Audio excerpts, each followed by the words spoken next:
Well, my name is April Nowell. I'm a professor of archaeology at the University of Victoria, where I'm also the head of department.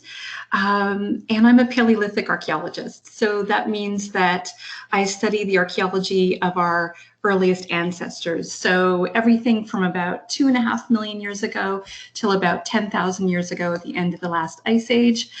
But I really specialize in Neanderthals and their lifeways, their stone tools. I'm also interested in the origins of language, the emergence of the modern mind, the origins of art. And I started doing archaeology when I was 16.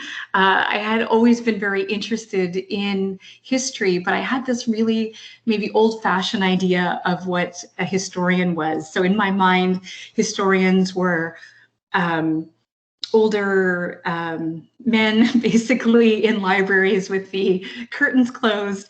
And at 16, I just didn't see myself in that. And of course, that's a stereotype, right? But I didn't see myself in that. And I wanted to be very actively involved in discovering history, or in my case, prehistory.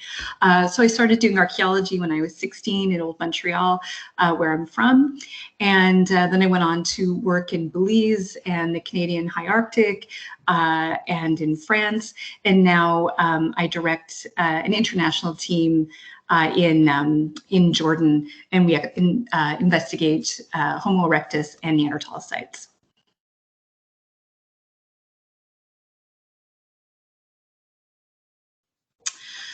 I've always really been interested in the big question of what makes us human. And when I talk to my students about it, I say, well, is it just walking on two legs? Is it having a big brain? Is it the use of language? And the answer is kind of yes to all of those things. But I really felt I wasn't getting at the question, or at the answer to that question that I was really looking for. And then I started to realize that maybe I should be looking at something else that's really unique to humans, and that's our childhood. And biological anthropologists divide up the human life course into 5 stages. So you have infancy, juvenility, childhood, adolescence, and then adulthood.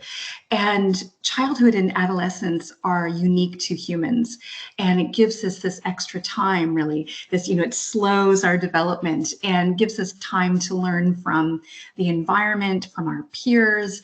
Especially those first 5 years of life, we're just making all these synaptic connections and so on. And then during adolescence, some of those connections are pruned, and there's so many interesting things going on in the brain. And so I realized maybe that's where I needed to focus to understand what was unique about humans. And so in that way, I started to look at the evolution of play behavior and how humans learn through play, and how human adults are really weird in that we continue to play throughout our lifetimes. And you think of, everything from poker games to, my 91-year-old mother still bowls, for instance. And originally I was really interested in what our childhood told us about the adults we would become. But over the last decade or so of my research, I've really refocused it to try and understand the lived lives of kids themselves, and not the adults they'll become. And I think it's also no coincidence that I started by studying the evolution of play behavior, and then over the years, as my own kids and my niece grew, started to be interested in the unique contributions of teens. So I guess it was both an intellectual and maybe a very personal inspiration for writing this book.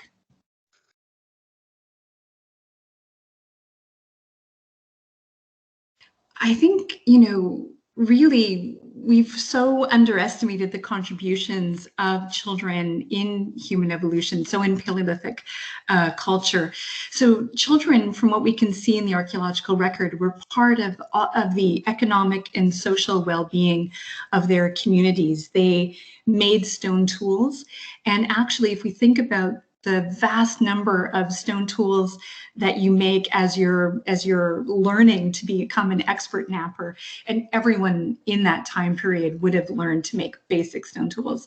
So if we think of how many that kids and teens made as they learned, we actually think that the vast majority of stone tools that we're looking at may have been produced by these kids and teens. So they may be swamping out the adults' signature, if you will, in the archaeological record.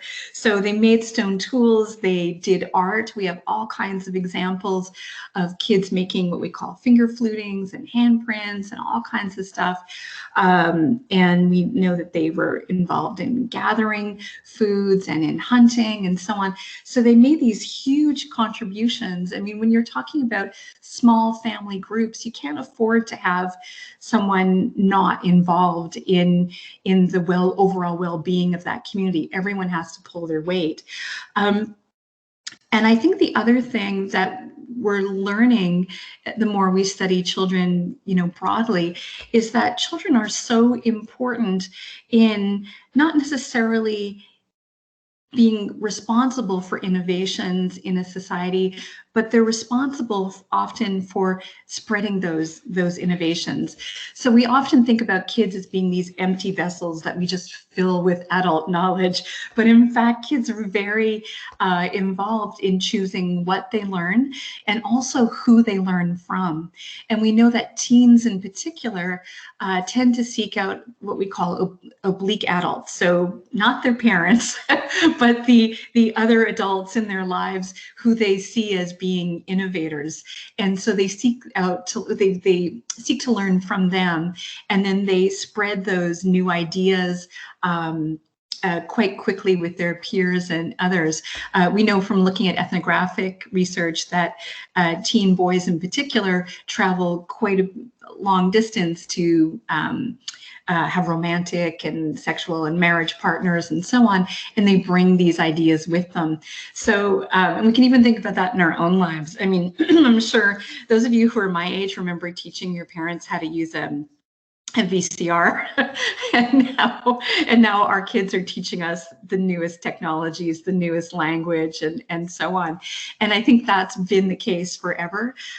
We talk in anthropology about something called cumulative culture being something that's unique to humans, that all the knowledge that I have and you have, doesn't live and die with us when we pass on, but in fact, it's information that we share from one generation to the next. And so we build over generations better ways to adapt to our environment, to our societies, and so on.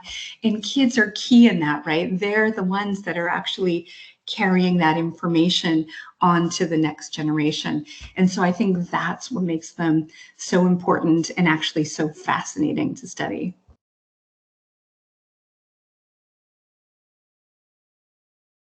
I think once we start to understand kids' key roles in human evolution and in this cumulative culture, then it starts to make us think about modern day kids in a whole different way.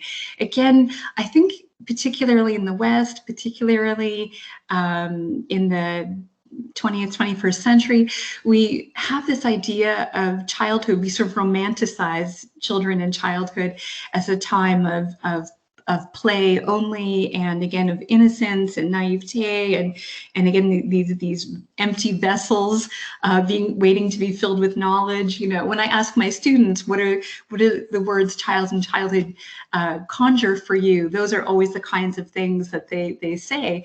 But when we start to look at the archaeological record, we see, as I say, that these kids are doing all kinds of things and are so integral to the economy, to the religious life, to the social life, and so on, not just during my time period, but subsequently.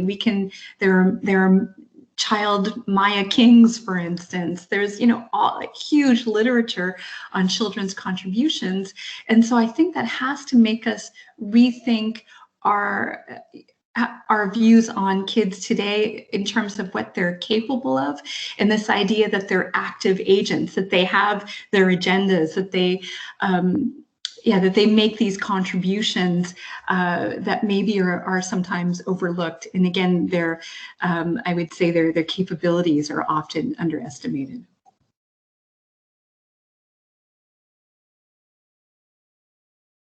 What readers might find most surprising about my book, and actually what I found surprising by the end, is just how much we know about Paleolithic kids. I start off in chapter 1 by saying, you know, they're understudied for these reasons, and then at the end of the book, I say, well, actually, you know, there's so much here. Perhaps they haven't been understudied, but perhaps we've been doing an excavation of children. You know, we've been finding their bones and doing whatever, but maybe we haven't been doing an archaeology of children, in the sense that we haven't really been looking at the richness of their lives in my time period. And and within that, I think I was so surprised by the kinds of intimate moments that we were able to reconstruct. What my friend Leslie Van Gelder refers to an archaeology of intimacy. So these little snapshots, these little private moments.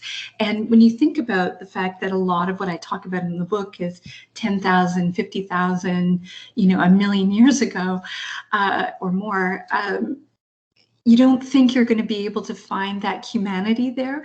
And I think the best example that I can think of is this one burial in Italy about 25,000 years ago or so of a teenage boy, young man, and he has dwarfism. So it's the first example of that we have in the fossil record.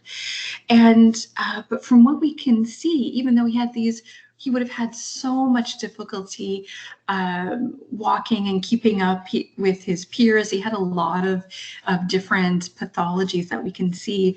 But what we can see is that he was treated the same way as others in his society, in that we can tell that he had the same diet, and obviously he was cared for because he lived into his early teens. But what I think is most remarkable about this individual is that he's buried with an adult female that we think, for a variety of reasons, was probably his mother.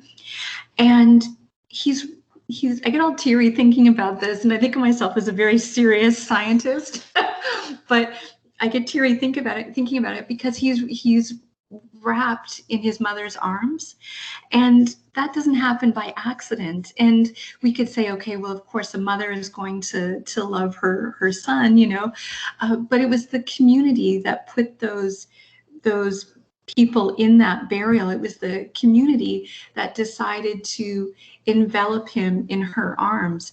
And so for me, that is such a beautiful, small, intimate moment that I'm able to reconstruct. And the book is full of those kinds of moments.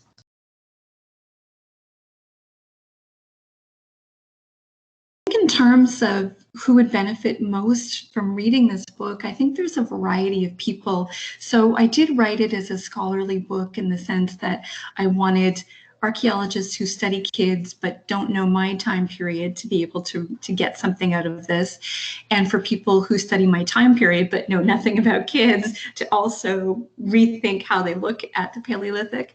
But I've written it in a very accessible way, so that I think it really leads the reader through my thought process, and it's also filled with and so it defines terms that they need to know and things like that, and it's filled with anecdotes. So from when I've visited Paleolithic painted caves, for instance, like Lascaux and others.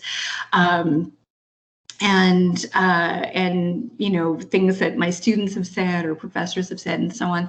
So I think it gives it a greater accessibility than a scholarly, sort of a traditional scholarly book might have. But certainly there's a ton of research in there, there's a huge bibliography and a huge table putting together all of the children's fossils that we know about and the grave goods that were found with them and so on, so that if someone does want to come along and do a more specialized study, the data I've collected is there for them to use and to build on.